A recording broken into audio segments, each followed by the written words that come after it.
के गठिकदान police थाना अंतर्गत नाबालिग युवती से जबरन यौन शोषण का मामला सामने आया है। प्राप्त जानकारी के अनुसार आरोपी ने नाबालिग युवती को प्यार में फुसलाकर शादी का झांसा दिया और कई बार नाबालिग युवती से शारीरिक संबंध प्रस्तावित किए। यह घटना तब उजागर हुई जब युवती ने प्रेमी आरोपी को शादी के लिए कहने पर प्रेमी ने युवती से शादी करने के लिए नकार दिया।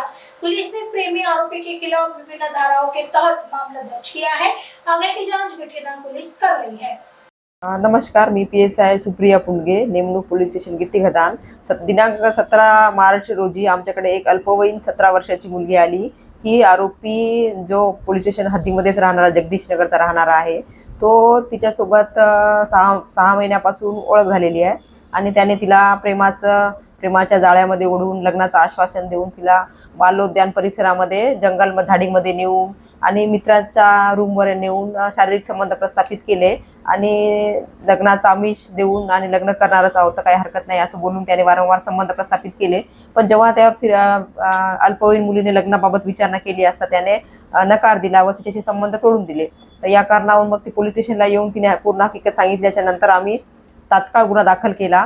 गुन्हा दाखल केल्याच्या नंतर जी प्रोसिजर तपास असतो तो सुरू केला आणि आरोपीचा शोध घेणे आम्ही त्याच्या जगदीश नगरच्या घरी शोध घेतला असता तो आरोपी मिळून आला नाही। सध्याला तो फरार असून त्याचा शोध घेणे सुरू आहे। त्याचे CDR त्या कॉल डिटेल्स वगैरेसाठी पण पत्रव्यवहार केलेला आहे। तो लवकरच पोलिसांच्या ताब्यामध्ये येईल। तर अशा प्रकारच्या ज्या घटना आहेत त्याच्यामध्ये जे आरोपी असतात ते मुलींचा गैरफायदा घेतात। अशा बाबतीमध्ये मी महिला किंवा मुलींना सांगू इच्छिते की त्यांनी त्यांना कायद्याची माहिती असावी। त्यांच्यासोबत असे कोणी जर फसवणूक करत असेल तर त्यांनी तात्काळ पोलिसांना संपर्क साधावा।